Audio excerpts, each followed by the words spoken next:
havia una vegada un monstre que menjava princeses, primes, grasses, guapes, lletges, menjava princeses.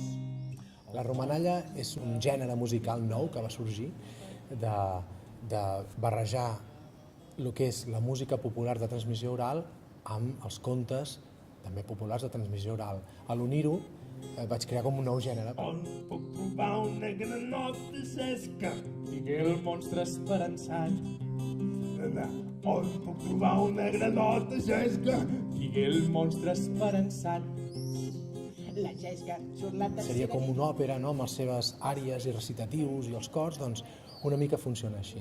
El que passa és que està pensat per un públic més familiar o una cosa molt propera.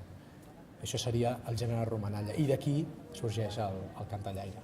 I l'olfacte, que mai no enganya, li deia: ojo, ojo, que aquest príncep no és un príncep, fa malaganya. Lupa borda, borda i borda, i les dents ben a la vista. Lupa borda, borda i borda. Les històries populars i els contes populars, o els contes de nova dimensió, aconsegueixen captivar la gent, no?, que faci que entris a dins d'un món. I per altra banda, la música entra per un altre canal. A la que s'uneixen aquestes dues maneres de transmissió tan potents, fa que això augmenti i que faci que la gent connecti més amb el que s'està explicant. És un ventall. No, no, no, no, no, què va?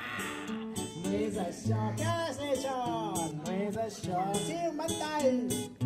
No, no, no, no, no.